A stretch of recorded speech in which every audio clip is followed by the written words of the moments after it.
Hey everyone, so today I thought I'd do something a little different here and talk about life hacks or my lifestyle and just things that I do in my life. These aren't necessarily going to be related to things that make you psychic or psychic development, although you could say on some level they make your life more free to have extra energy to spend on things like that, and they do connect you more to a healthy lifestyle that is more prone to meditation and enlightenment, if you want to say.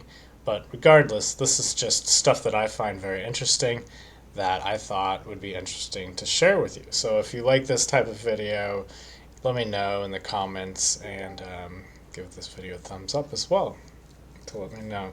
So, first thing I want to talk about is fasting, intermittent fasting. Lately, I've been doing this thing where I only eat sometimes one meal a day, and it's just like a big meal all at once, or sometimes I'll eat like three meals back to back within a 4 hour time span. And so I like to try and do like a 20-hour fast if I can.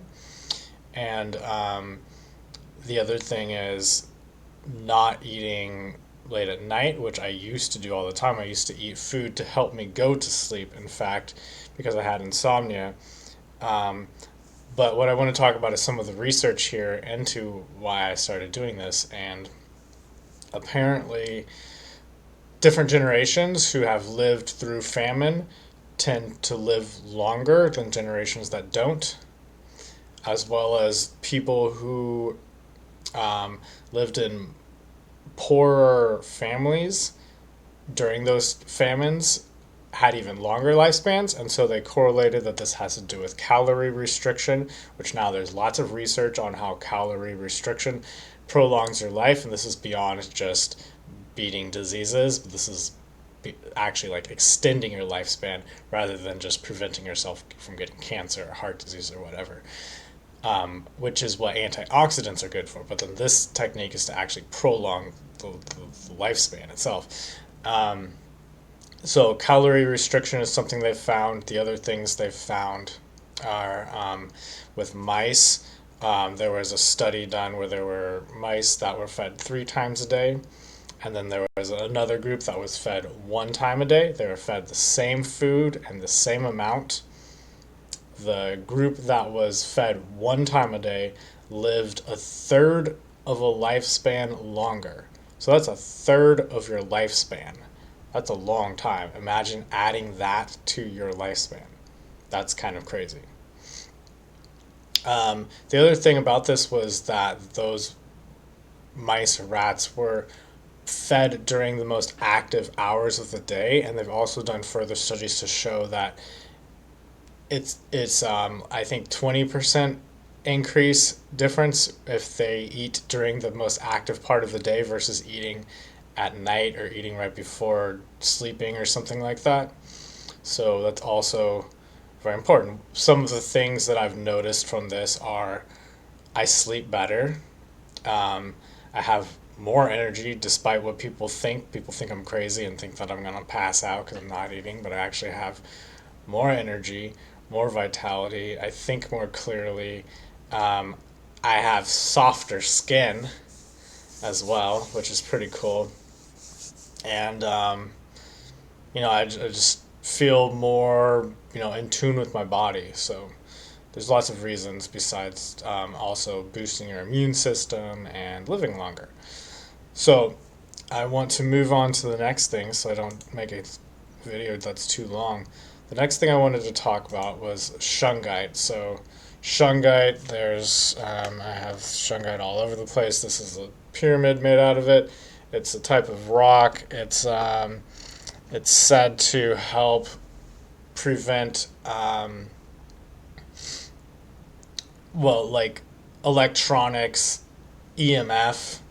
It's said to help make it not as bad for your body. And of course, there's a little bit of debate about this with the scientific community, but regardless, that's the claim. I also have a necklace made out of it right here that I wear. The other thing about it is that you can put it in your water and it will help break things down faster in the water. And so that's something I do. I have 5 gallon glass jugs of water that I alternate, and I fill it up with one 5 gallon amount of water that I filtered before I put it in there. And then I let it sit in the shungites, which helps break down like chlorine, fluoride, etc., whatever's in the water. Another thing that also helps is just letting it sit in a jug for 3 days or so. It'll naturally allow the chlorine and a lot of things to evaporate out of it. So just doing that by itself can help, and it will taste a lot better too. The other thing is the shungite helps break it down. It charges the water, and that's something that is scientifically debatable on some level. However, what is not scientifically debatable, which is something I've done recently, is after I fill up a 5 gallon jug, I put it outside in the sunlight while I'm drinking out of the other one, and then I alternate. And what this does is that the sunlight charges it, and this is something that actually is scientific. And you can look up EZ water, EZ, like the letter EZ. It stands for exclusion zone, I believe, and it basically separates the water into different charges, kind of like a battery has a positive and a negative. It does that with the water. It also changes the texture of the water. They call it the fourth state as opposed to liquid, gas, frozen, and then this is the fourth state, which is like charged, I guess you could say. I'm not an expert on it, but regardless, it is scientific, and this has been, you know, studied scientifically. And if you leave it out in the sun for a while, it will. I do it for like 3 days or so.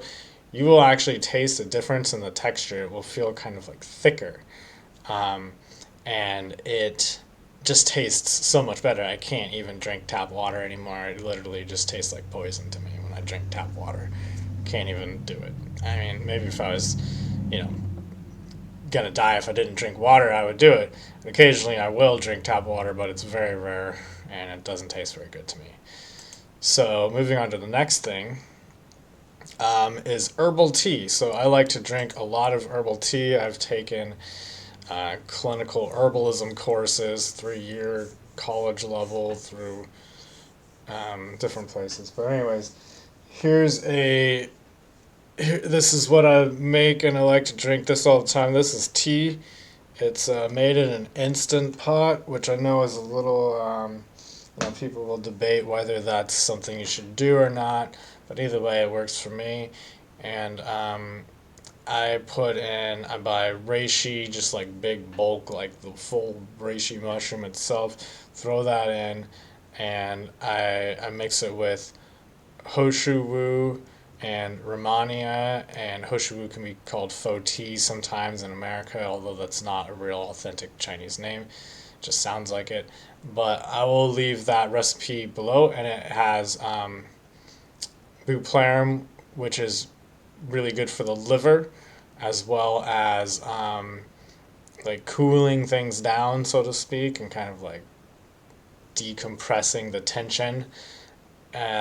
Also, it has some licorice, which is anti-inflammatory and good for viral infections, as well as the Hoshiwu and Romania are yin or yen tonics, as in the yin yang, however you want to pronounce it, different ways to pronounce it. But anyways, that's the more female energy, the black as opposed to the white, and this represents more of the physical tissue of the body and the nourishment of the body and things of that nature. And so it's really good for that. It also helps with growing out hair. Not that it will increase the amount of hair, but if you're starting to go bald or something like that, it will help with that. Hoshu Wu translates to Mr. Ho's black hair, because there's a story about some guy who was going bald and he grew all his hair back out, and in China everyone has black hair, so it was black hair. So Romania also does that as well. They're both very nourishing in that regard, and that's why I put it in that formula. And then the reishi is just really good for everything, um, spirit, mind, body, just everything. It's kind of just whatever you need. It's usually good for that. It's also anti-inflammatory and very good for the immune system, and giving you energy to get through the day, as well as it's an adaptogenic, which allows you to be able to kind of reset your biorhythm if you're having trouble sleeping. This is a great formula for sleeping. Actually, that's why I put these herbs together in the formula that I did from the very beginning, which is because I was trying to sleep because I had insomnia, and I don't really have insomnia much more these days. So the basic, you can include licorice if you want, but the basic formula, I'll put it down in the description. It is Romania, Hoshiwu, um, Bupleurum, and reishi mushroom. And it's almost all equal parts. It's a little less with the Bupleurum because that's kind of an expensive herb to buy. Um, But yeah, buying in bulk is always the way to save money. Don't ever buy like a little bit. I always buy like a pound at a time if you're really gonna invest in it. And I would put it in the instant pot for like an hour, 20 minutes, and then strain it, and then like squeeze it out and everything. I actually buy um, deep fryer filters that are like giant coffee filters to strain it through. And then what I do after I strain it is I put it back in again with more water, a little less water this time, and put it back in for another 20 minutes. That way you get even more out of it because it's hard to squeeze all of it out. So, moving on to more life hacks. So, capsule machines. If you're into herbs, these are pretty cool. Sorry. This is pretty cool, the capsule machine. So it's just like something simple. If you have loose herb powder you're trying to put into pills, you can put them into, half, and you take them apart and you put one half in here and the other half in there, and you put it together, clamp it back down. Basically, it makes it so that you can make your own pills out of bulk herb, and you can save a lot of money doing that. It's about a third the price that it would be if you were to buy it already put into pills. It is some work, and sometimes they get jammed up and it can be a big pain in the ass. So it is work to do it, but you're only paying a third the amount that you would for the bulk herbs. And so if you consume a lot of herbs like I do, then that will make a big difference. So these are examples of some pills that I made. When I initially spent like maybe like an hour making pills, and it was like this full. It was a lot. But this formula, I'll just hold this. I'll just read it. So it has Vidari, Bhringaraj, Dashmoola, Guduchi, and Bupleurum. And this is just like a general formula that I made myself just with the stuff that was laying around in my house. And this is all Ayurvedic except for Bupleurum is Chinese herb. But these are what is called a Rasayana, which means it's just really good for general energy and general health, and just kind of a well-rounded tonic for kind of just everything. So the other thing that I want to mention is Bacopa powder. And Bacopa is a cool herb that is really good for memory. It's not like amazing. It's not going to change your life or anything, but it helps with some of the fogginess and makes you a little more sharp.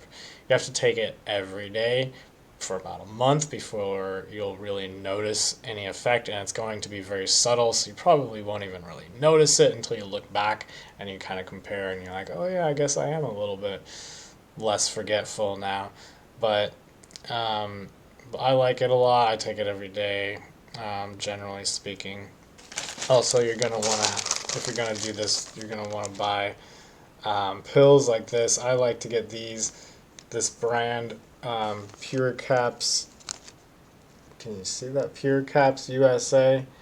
That they make vegetable capsules that are made out of pine, and they're just less crap to digest when you're taking them, I guess.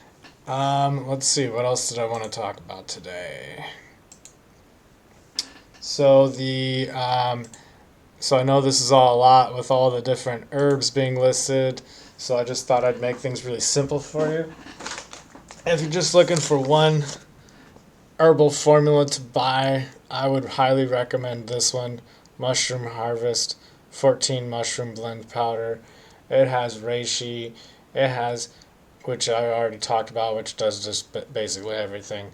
It has cordyceps, which is good for your energy levels and giving oxygen to your muscles and all of your tissue. It has chaga, which is nutritional. It has Misma, if I'm saying that right, and I think that just has to do with longevity or something, but it's kind of more obscure. It has lion's mane, which is really good for brain health, also for dementia, and if you're getting older and you're worried about your brain health and your memory, it's really good for that. It's also good for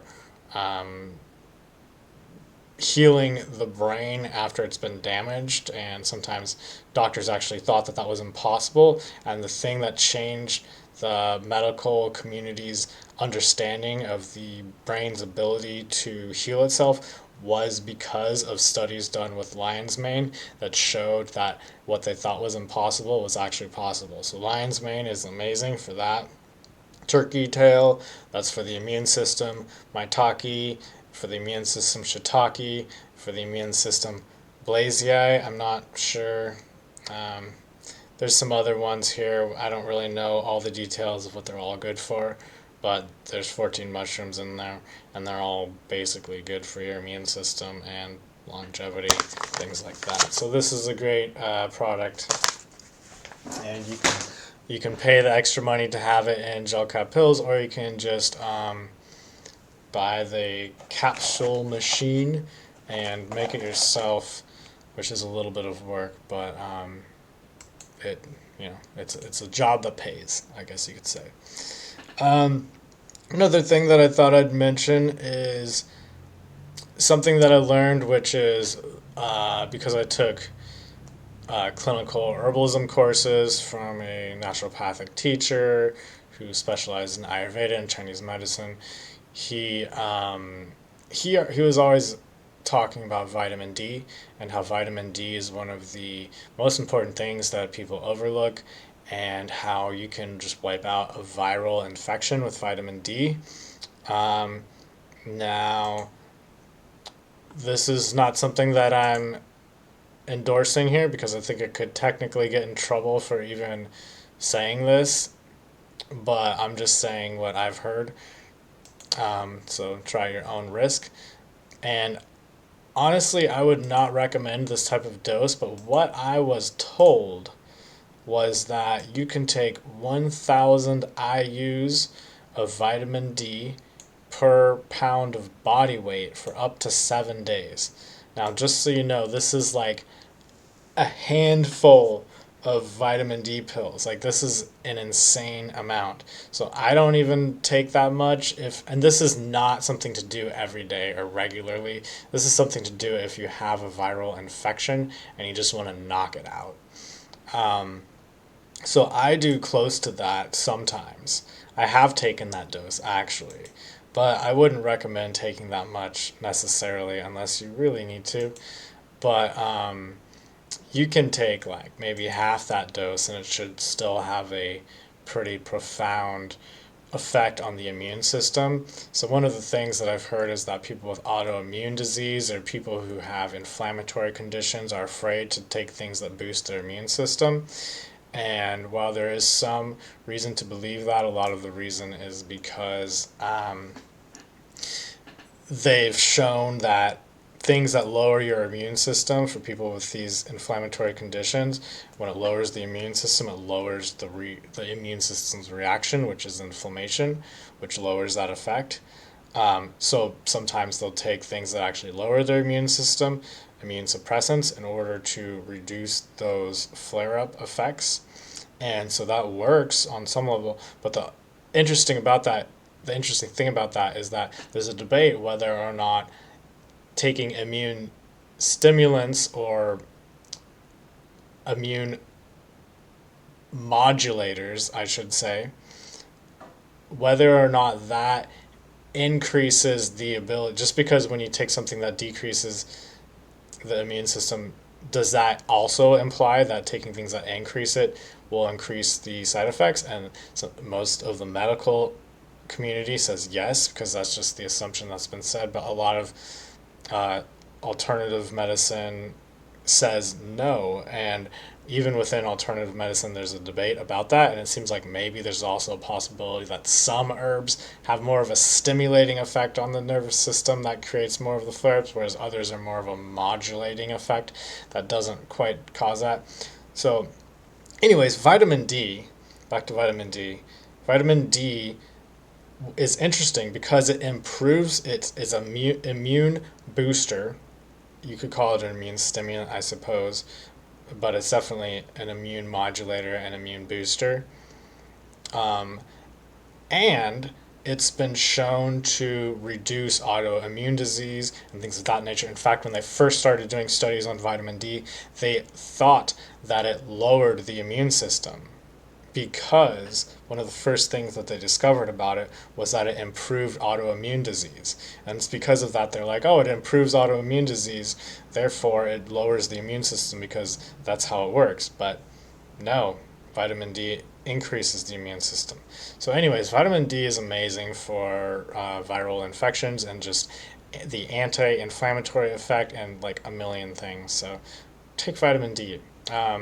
If you're not getting enough. The other thing is sometimes people recommend to take it with vitamin K because it balances things out in the body, and having an excess of too much vitamin D can be bad for you. People say that it gets stored in your fat cells and can cause problems. And yes, there are side effects with everything, especially if you take anything in high doses. So, you know, do what you will with that information. Personally, I like to take vitamin D, and if I feel sick, I will take a mega dose of it, but I haven't been sick in years, to be honest. So, the last thing that I want to talk about here has nothing to do with health, but it's just something that I thought is interesting to discuss, and that is dreadlocks. Now, I have these dreadlocks, I've been growing them out, I haven't cut my hair in 10 years. I just had long hair for a very long time, and then they just my hair started tangling naturally, and basically this happened on its own. I did not make this happen whatsoever. This is completely naturally done. The only thing that I did was like kind of pull them apart at certain times so that they didn't like become like one big beaver tail, as they call it.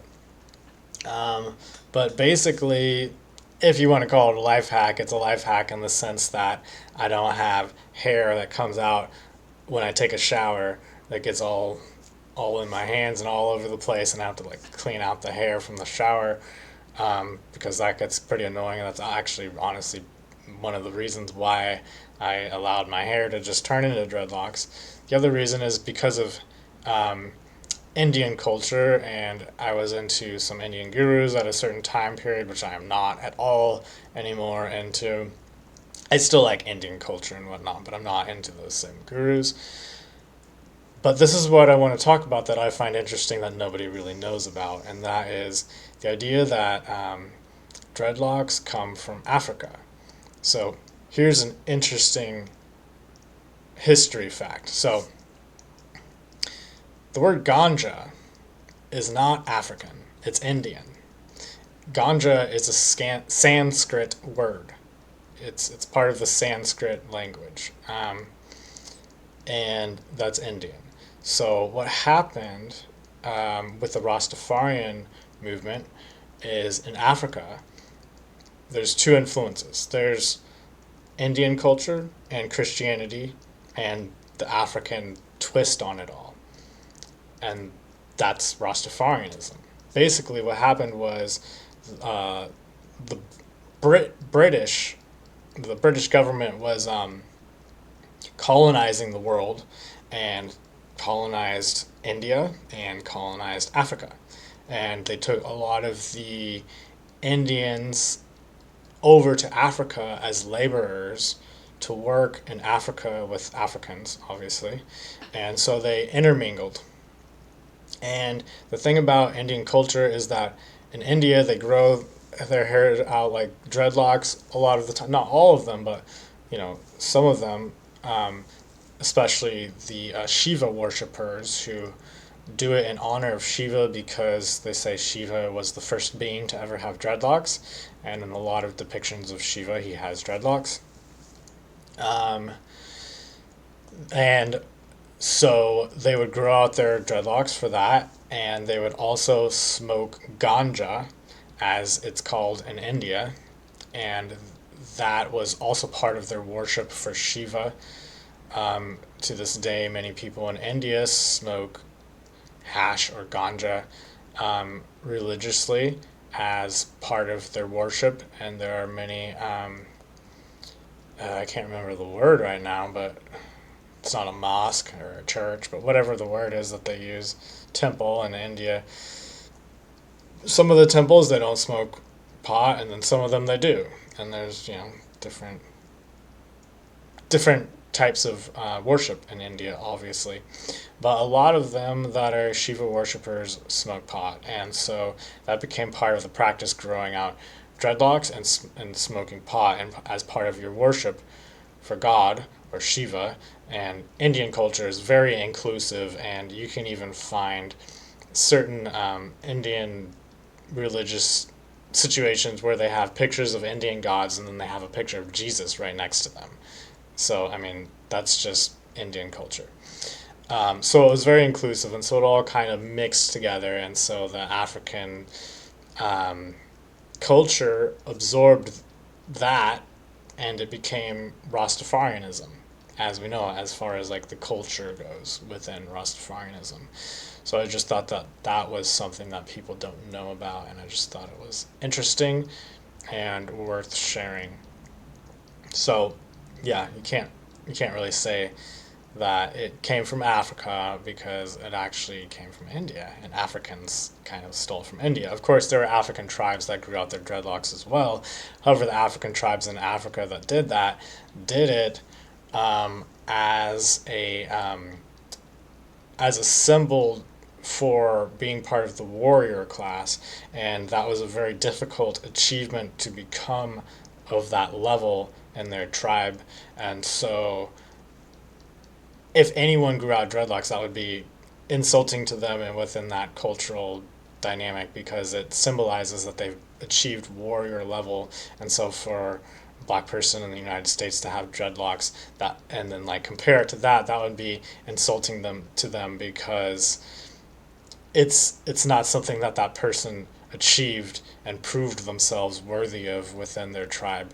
So, the whole argument about white people having dreadlocks, only black people should, it's kind of just crazy to me, because if you look at the actual situation and the history of it, it doesn't make any sense. Anyways, that's just the history of that. And I think that's all I have to say for today. If you would like me to make more videos like this, let me know in the comments, because this is just an experiment. I just, thought this was interesting. And I have other life hacks I could share with you if you are interested. Give this video a thumbs up to let me know you liked it. And in the comments, I will put some of the information about the herbs and where you can find more information about that. So thank you for watching, and have a great day.